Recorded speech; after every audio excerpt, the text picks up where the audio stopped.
bahawa makanan tak bisa disucikan dengan sesuatu, maka mesti dia dibuang. Buang kalau itu dia cair, kalau dia beku maka dibuang saja yang ada pada bangkainya. Jadi tidak bisa disucikan. Wak buanglah tikus tadi, wak cuci mentega tadi juai, tak bisa. Tahu umpamanya, tahu jatuh tikus ke dalam tahu tadi. Ya macam mana caranya nak menyuci tahu? Oh, buang tikusnya tadi, buang pula lah yang ada di sekitar tahu tadi. Itu kalau barang itu jamid.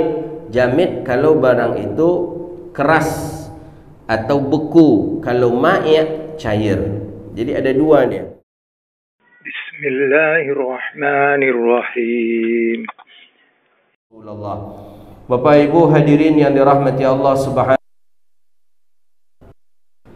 Kita lanjutkan kajian kita Mukhtasar fi Sahihil Imam Al-Bukhari lil Imam Abi Jamrah. Al-hadis hadis al-amru bi tarhi at-ta'ami al-mutanajjis. Bi tarhi at-ta'ami al-mutanajjis. Judul hari ini bi tarhi at-ta'am, dengan membuang makanan al-mutanajjis. Mutanajjis makanan yang bernajis, makanan yang bernajis atau makanan yang mengandung najis.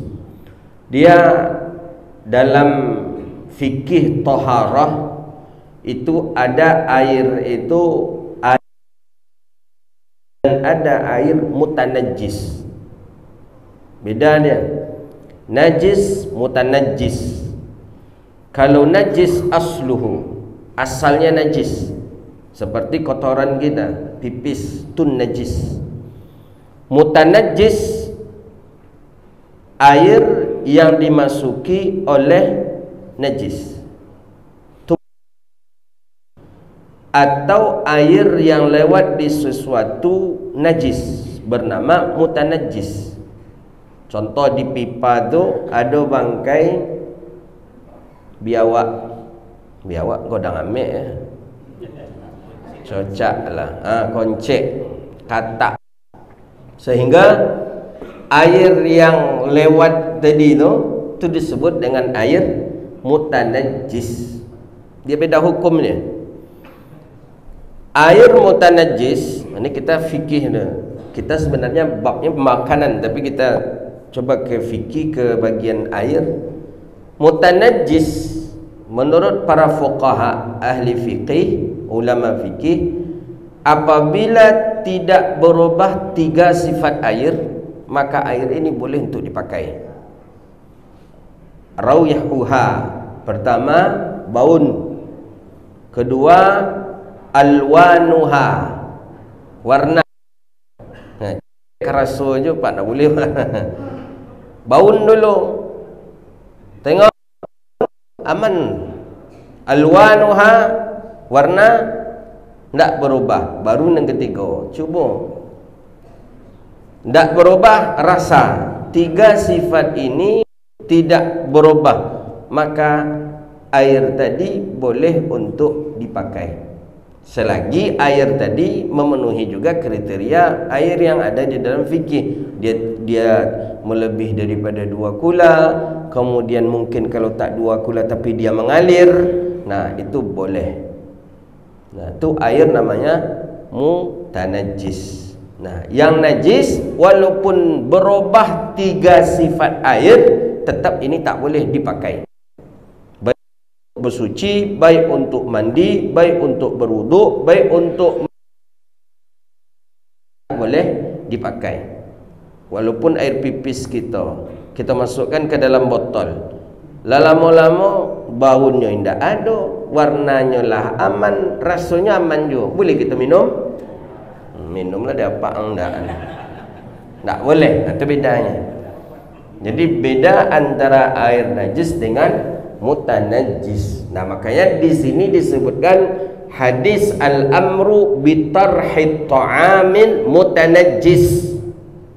Perintah hadis perintah dengan membuang makanan mutanajis. Kalau makanan najis tidak dibuang, tidak boleh dikonsumsi, makanya tidak dibuatkan di dalam najisun. Nah, gitu dia. Ya, makanan najis. Ya, apa contoh makanan najis? Apa contoh makanan najis? Ya, makanan yang binatang lebih banyak di dalamnya, binatang kecil, seperti binatang yang mengandung banyak kotoran pula, ya lalat, langau aja sudah isi gole tu. Jadi minum pula lah. Tapi kalau lalat tadi itu satu, nah itu dalam hadis kita celupkan. Nah, bagaimana kalau semut? Hewan yang tak memiliki darah seperti semut. Semut aja isinya. Boleh tak kita minumnya? Atau mesti wak keluarkan dulu apa tadi, semut tadi? Tak perlu kita keluarkan. Boleh disaring pakai gigi aja. Model orang minum teh apa. Kalau orang Padang teh pauh namanya. Teh pauh kan. Dan teh itu aja tanpa pakai saringan. Tak ada saringan, tak gigi aja penyarian teh tu. Boleh. Jadi gigi kita aku penyarian samik. Terus samik buang. Mungkin boleh seperti itu. Karena dia tidak termasuk hewan yang berdarah. Begitu juga ketika kita salat, adanya mati di dalam saku kita. Tengok, ada 2 ekor samik rupalah mati. Hewan yang biduni dam. Nah, itu dia. Dengan tidak ada darah, maka dia dimaafkan. Begitu. Tapi kalau cocak mati dalam saku, siap semayang, itu ulanglah semayang balik. Ganti baju, ulang salat balik. Hadis Bismillahirrahmanirrahim an Maimunah radhiyallahu anha anna fa'ratan waqa'at fi samanin famatat فسئل النبي صلى الله عليه وسلم عنها فقال ألقوها وما حولها وقلوه. Hadis Imam Bukhari, hadis sahih daripada Maimunah radhiyallahu anha. Maimunah Islam yang dinikahi oleh Nabi paling terakhir. Jadi siapa yang dinikahi Nabi paling terakhir? Sayyidatuna Maimunah radhiyallahu taala anha. Dulu bukan Maimunah namanya. Dulu namanya Barah. Kemudian setelah menikah dengan Rasulullah, Nabi gantilah namanya dengan Maimunah, yang penuh harapan, yang penuh cita-cita, yang penuh keberkahan. Itu namanya Maimunah. Nah, Sayyidatuna Maimunah radhiyallahu taala anha. Sayyidatuna Maimunah waktu Arab jahiliyah sudah pernah menikah, dan bahkan menikah 2 kali. 2 kali menikah, bercerai, menikah, bercerai, sampai Maimunah lama menjanda. Nah, Maimunah masuk Islam lebih awal juga di Makkah. Beliau ini dari kabilah suku yang ternama dan bangsawan juga. Jadi keluarga Maimunah yang terpandang. Itulah kakak beradiknya, diantaranya Ummu Fadlil Lubabah. Ummu Fadl itu orang yang membunuh Abu Lahab, ibu dari Abdullah bin Abbas. Jadi apa, bibi Nabi dia punya Lubabah. Lubabah menikah dengan Abbas. Abbas ni kakak beradik. Apa nama tu? Ya, etek apa namanya ni? Kalau orang Padang apa nama, mintu nama nak. Bermintu orang, ya kan? Orang Padang kalau kabini apa tu memang mintu, entah apa lah cara tu pada. Ya, memang mintu. Orang Padang Laki apak tu kakak beradik ayah kita. Tu mintu itu kalau orang Padang. Tak apa pula cara. Kalau orang Acu ada nambah mai bagi bini apak tu kan, ada nambah mak dia, apa dia. Nah, begitu. Beliau membunuh Abu Lahab. Jadi yang berdua ni yang membunuhnya perempuan apa yang lebih kecil, membunuh Abu Lahab, begitu juga Ummu Faddal. Jadi Abu Lahab datang ke rumah mencari Sayyidina Abbas. Mana Abbas? Ya karena Sayyidina Abbas bin Abdul Muttalib, paman Nabi ini memang orang yang cukup disegani di Makkah. Ketika itu Sayyidina Abbas tak ada di rumah. Yang ada cuma Ummu Faddal, ibunya Sayyidina Abdullah. Oh, engkau mau carinya? Ya, tunggu sebentar ya. Jadi pas sedang membelakang Abu Lahab tu sedang membelakang, langsung digas oleh Ummu Faddal Lubabah sampai mati. Jadi orang tu mati bukan di medan perang saja. Kalau Abu Jahal mati medan perang pun di dalam kemah dia mati. Kalau Abu Lahab itu di tangannya. Nah, Ummu Lubabah kakak beradik dengan Maimunah, isteri baginda Rasulullah sallallahu alaihi wasallam. Jadi menikah Maimunah dengan Rasulullah, Sayyidatuna Maimunah dengan Rasulullah itu setelah tahun yang ke-7 Hijriah, setelah umrah qadha namanya. Ada umrah qadha, Nabi sallallahu alaihi wasallam mengqadha umrah disebabkan karena ada hal yang menghalang Rasulullah SAW di Hudaybiyah, sehingga Nabi tak dapat waktu itu langsung mengerjakan umrah, kemudian diqadha. Nah, setelah itulah Nabi menikah dengan Maimunah. Jadi Maimunah ni panjang usia beliau sampai meninggal di zaman Bani Abbasiyah. Kemudian dia dinikahi oleh baginda Rasulullah sallallahu alaihi wasallam. Nah, ni hadis ni diriwayatkan oleh Sayyidatuna Maimunah. Jadi tak Cik Khadijah aja bini Nabi ni. Ada Sayyidatuna Khadijah, ada Sayyidatuna Saudah, kemudian Sayyidatuna Aisyah, kemudian Ummah Habibah. Nah, gitu. Siapa lagi? Banyak. Ya, inilah diantaranya Sayyidatuna Zainab Maimunah. Nah, Maimunah radhiyallahu taala. Anna fa'ratan waqa'at fi samanin. Apa kata Sayyidatuna Maimunah? Bahawa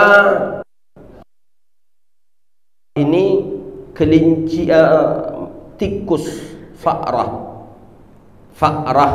tu artinya tikus. Ada orang bagi nama anak fa'rah. Di mana waktu tu fa'rah. Jadi masa baik fa'rah ko tak elok artinya ko do pak kecil.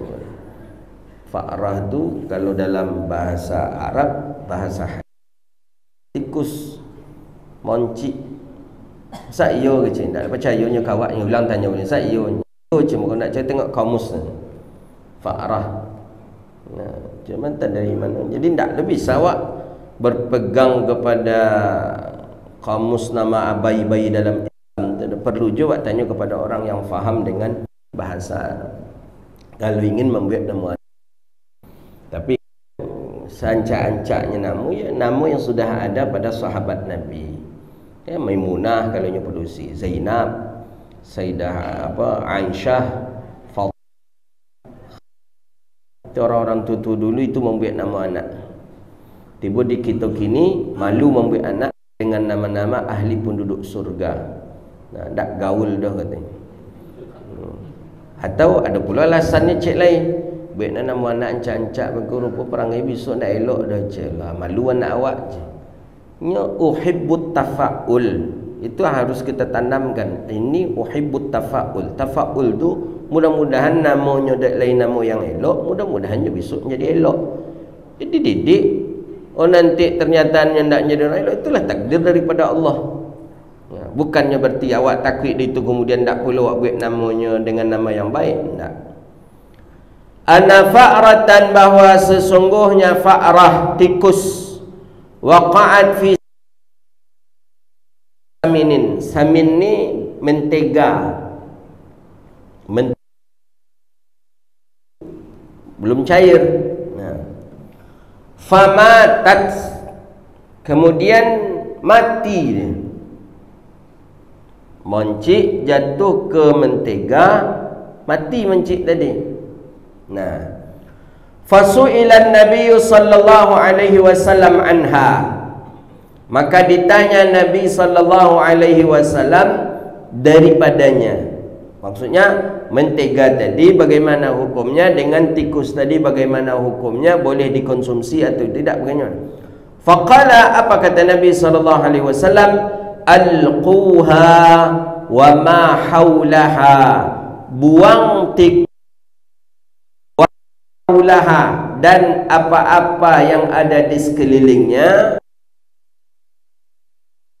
dan makanlah selebihnya. Tampaknya jatuh, buang tikus tu dulu, buang pula mentega yang bagian dekat dari situ, selebihnya makan. Ini bahasa hadis. Kita tengok penjelasan ulama seperti apa. Ikut kalau mati, kalau hidup macam mana pula? Pas jatuh mencik tadi, hidupnya bagaimana pula hukumnya? Atau ini pada yang jamid, yang beku. Kalau yang cair macam mana? Awak sedang masak gulai, jatuh pula mencik ke dalam gulai itu. Gulai-gulai cuba dak, cuba matinya, bagaimana pula hukumnya? Ini jamid. Nah, apakah sama dengan hukumnya atau berbeda? Nah, atau ini pada makanan, bagaimana pada selain daripada makanan? Perlu dicuci atau tidak?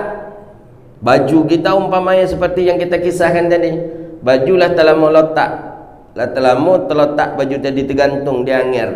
Pas nak pakai, rupanya ada tikus di dalamnya.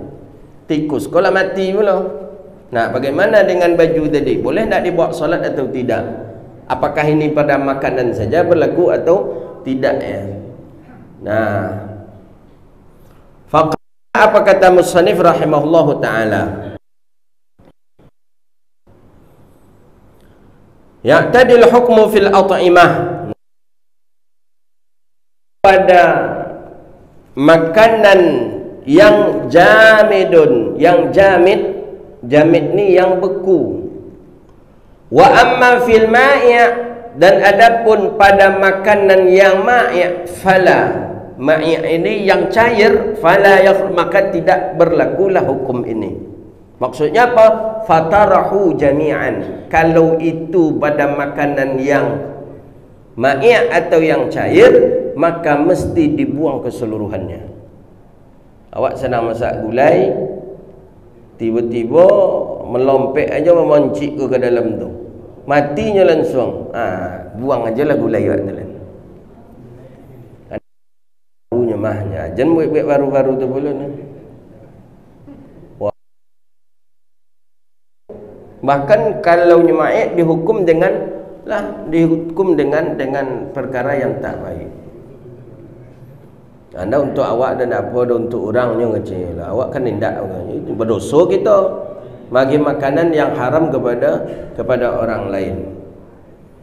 Nah, kemudian apakah ini juga berlaku pada selain daripada makanan? Nah, wa fi ghairi ta'amin, dan ini juga pada sesuatu selain daripada makanan. Tapi in qaruba zaman, kalau pada selain makanan itu apabila ia mati dan sudah dalam keadaan lama, baju anger apa-apa seketik je dah. Setelah tu awak nak pergi ke Jakarta, awak pakai nak ada agak membengkak, kita tengok rupanya mencik. Kalau masanya belum lama, dalam arti katanya baru mati, masih bisa kita membuangnya. Tapi syarat tidak ada najis yang tertinggal padanya. Kotoran yang tidak ada, kemudian lendir darah apa semacam, tak ada, boleh kita pakai. Tapi kalau in ba'uda zamanuh, kalau zamannya sudah ba'ud, lama masanya, maka mesti untuk ditathhirahu, mesti untuk dicuci kembali. Kalau makanan kan tak bisa dicuci dah Pak, tak bisa. Jadi kalau makanan itu cair aja lah berarti. Oh mubazir, kalau tak mubazir ke mana kan dia agih manusia haram, makanan haram, makanan mutanajis, ke mana lah? Ke kucing lah, ke kucing atau ke wow, kalau tak ke ikan. Nah, ma'i' fala. Nah, ketiga, hal farqu bainal mauti wal hayah. Apakah berbeda hukum ketika jatuhnya fa'rah, tikus ini dalam keadaan hidup atau mati? Nah, ba'dul ulama yufarriqu, sebagian para ulama membedakan ia. Apabila ia jatuh dalam pas tu hidupnya berjalan melompetnya keluar balik, bagaimana? Fawaqa'ul maita fihi aw syai'un najis yatanajjasu jami'u fatarajnya fayatrihu jami'a. Tetap sama hal dengan itu. Ketika ia hidup berlaku seperti halnya ia mati, tapi fit ta'am, pada makanan. Jatuhnya ke mentega atau ke mentega tadi, melompeknya lagi. Nah, yang sekitarnya tadi itu aja kita buang. Begitu juga jatuhnya ke gulai, berenang-renangnya di gulai itu, siap tu keluarnya balik, sama hukumnya, campak, tetap kita buangnya. Tapi kalau baju awak, lewatnya di baju awak tidak najis, lewatnya di mungkus sajadah awak tak najis, atau sempat lainnya berkali-kali di sajadah awak tu umpamanya fa'rah tadi, maka tidak najis. Nah, itu dia. Dibeda pada makanan dengan yang lain. Fa in ma'a hinna waqa'il maita fi aw syai'un najis tanya jami'a fa yatuhi jami'a. Ma'adal ma'a fi taqsim kama. Tapi ada sebagian yang menghukum pada minuman, kalau pada minuman ia jatuh dan ia tidak mati, maka minuman tadi boleh untuk dikonsumsi. Tapi ini sebagian pendapat, tidak pendapat yang kuat. Tolok dawak minum air mencik tu, kalau tentu dawak. Jangan itu bakteri rasanya itu, penyakit itu tu. Tak bisa. Nah, begitulah hadis ini Nabi tegaskan kepada para sahabat, kepada isteri baginda Nabi SAW, untuk menjaga Islam tu nazif, Islam tu bersih, Islam tu suci. Makanya Islam tidak memakan makanan najis, Islam tidak memakan makanan haram. Walaupun tinggi gizinya tapi dia najis, tak dimakan dalam Islam. Walaupun tinggi gizinya tapi makanan itu makanan yang ada syubhat di dalamnya, tetap hukumnya haram dalam Islam. Nah, maka Islam tu menjaga makanan. Kulu washrabu lah. Banyak ayat menjelaskan kulu washrabu, makan dan minumlah. Kemudian dalam ayat satu lagi, kulu washrabu min rizqillah, makan dan minumlah daripada rezeki Allah. Tapi ada kulu washrabu wala tusrifu, makan dan minumlah tapi jangan berlebihan. Nah, Islam menjaga itu. Jadi sampai kepada makanan pun dijaga oleh Islam. Maka ada orang yang tak suka dengan Islam karena Islam terlampau banyak batasannya. Kepada keluarga banyak batasan, batasan aurat lah, batasan inilah, batasan itulah. Pada makanan ada batasan, pada pakaian ada batasan. Nah, ada orang yang belum Allah beri hidayah dengan Islam banyak batasan-batasan. Tapi ada orang yang Karena Islam ada batasan-batasan yang tujuan batasan itu semuanya untuk menjaga umatnya daripada nerakanya Allah Subhanahu wa ta'ala. Jadi kita tergantung kita, ya tergantung kita tentu dengan iman. Awak ingin diatur atau tak ingin diatur? Kalau tak ingin diatur, ya cari jalan lain. Kalau ingin diatur, nih yang ngatur kita syariat. Yang ngatur kita adalah baginda Nabi Muhammad sallallahu alaihi wasallam. Nah, gitu dia. Ma'adad duhni min at-ta'ami jamid fala yakhlu ayakunan matbukhan aw mamluhan aw ala ghairi hadaini an-naw'aini fal ulama'u fihi dalat. Jadi maka oleh karena itu ya, ada perkara yang para sahabat langsung bertanya kepada Rasulullah sallallahu alaihi wasallam. Ada sahabat yang tak tahu hukum bertanya ke Nabi, timbullah sebuah hukum dan hukum itulah sampai kepada kita hari ini. Kalau tak ditanya oleh Maimunah kemarin tentang hukum ini, nah mungkin kita banyak yang menterka-terka. Ya mungkin kita banyak yang menyangka-nyangka, oh sebagian ada mungkin mengatakan haram, sebagian ada mungkin mengatakan tak apa-apa, sebagian mengatakan mungkin ada masalah. Nah itulah tujuan alhamdulillah sahabat dan istri Nabi sallallahu alaihi wasallam mau bertanya kepada Rasulullah sallallahu alaihi wasallam. Nah itu dia. Jadi famatat dan Nabi sallallahu alaihi wasallam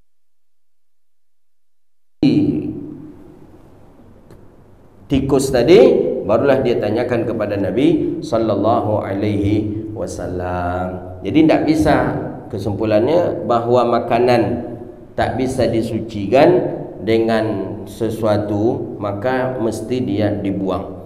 Buang kalau itu dia cair, kalau dia beku maka dibuang saja yang ada pada bangkainya. Jadi tidak bisa disucikan. Wak buanglah tikus tadi, wak cuci mentega tadi juai, tak bisa. Tahu umpamanya, tahu jatuh tikus ke dalam tahu tadi, ya macam mana caranya nak nyuci tahu? Oh, buang tikusnya tadi, buang pula lah yang ada di sekitar tahu tadi. Tak bisa jadi dengan air, tak bisa. Nah itu kalau barang itu jamid. Jamid kalau barang itu keras atau beku, kalau ma'i' cair. Jadi ada dua dia, jamid, ma'i'. Jamid keras, ma'i' cair. Makanya dikatakan dalam sebuah kaedah, kullu ma'i'un najisun illal mani. Segala yang cair yang keluar daripada salah satu dua jalan itu najis kecuali mani, sperma. Mana dua jalan? Jalan depan, jalan belakang, kubul dan dubur, tempat buang air kecil, tempat buang air besar. Keluar benda cair dari salah satu keduanya, maka dihukum dengan najis. Itu sebuah kaedah dalam mazhab kita Syafi'i, dalam matan Abi Suja, kullu ma'i'ain kharaja minas sabilaini najisun illal mani. Segala sesuatu yang keluar daripada dua jalan, baik laki-laki maupun perempuan, jalur depan tempat buang air kecil, jalur belakang tempat buang air besar, keluar benda cair daripada salah satu yang hukumnya najis kecuali cuma sperma. Maka daripada itu pula lah sebagian ada mengatakan sperma itu boleh untuk dikonsumsi. Ya, maksudnya diminum bagi orang yang tidak mendatangkan ya, jijik. Kalau orang yang ada rasa jijik padanya, maka itu dihukum dengan hukum haram. Ya, tapi itu untuk ke diminum tak terbongak mana namanya. Cari kau kecilnya untuk awet muda katanya, tak.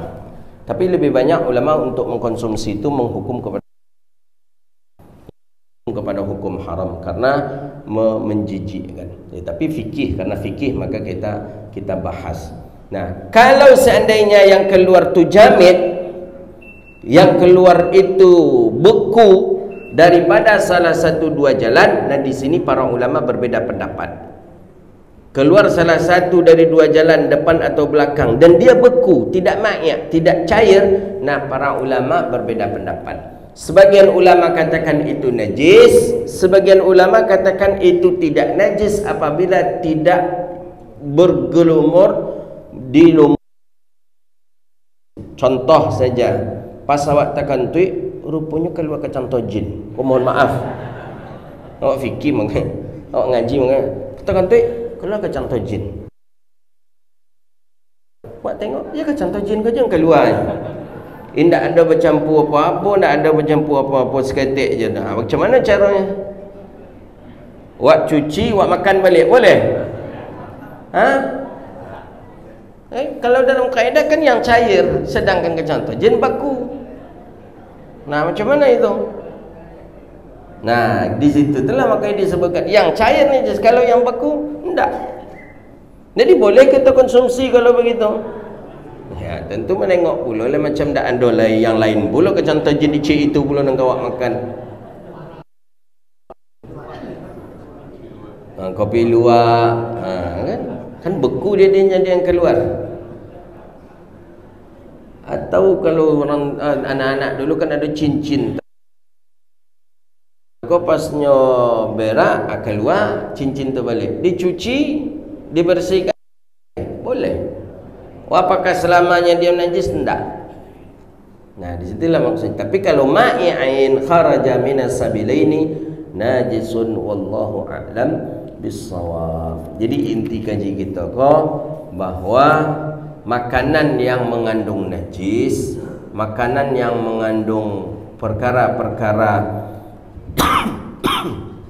yang ada kotoran di dalamnya, maka lebih elok untuk kita menjauhi. Jangan kita konsumsi, ya, karena itu menimbulkan mudarat. Menimbulkan mudarat bagi kita. Nabi itu menghindarkan mudarat. Jadi tidak pernah kita baca dalam Nabi itu membolehkan kepada sahabat memakan bangkai. Jalan berjalan nampak bangkai, sudah dikonsumsi itu, tidak ada. Tetap walaupun bagaimanapun susahnya hidup dahulu, Nabi tetap menganjurkan kepada para sahabat dengan cara-cara yang halal. Makanan disembelih, jelas pula cara penyembelihannya. Nah, jelas dengan cara penyembelihannya dengan membaca bismillah, kemudian barulah makanan itu dimakan. Dan syariat jelas juga tidak makan daging mentah. Nabi SAW tak makan dengan daging mentah. Dia daging mentah tidak dimasak oleh Nabi terlebih dahulu, setidaknya dipanggang, dibakar. Maka Islam juga tidak membolehkan sebenarnya makan daging mentah. Tidak ada dalam daging mentah. Tapi daging mentah Nabi bakar, daging mentah Nabi panggang. Nabi SAW memakannya. Nah, begitu ya, Nabi menjaga agar umatnya terhindar daripada beberapa mudarat, baik mudarat pada kesehatan atau mudarat dengan dosa sehingga yang masuk ke dalam neraka Allah Subhanahu wa taala. Wallahu a'lam bishawab. Ada pertanyaan, silahkan.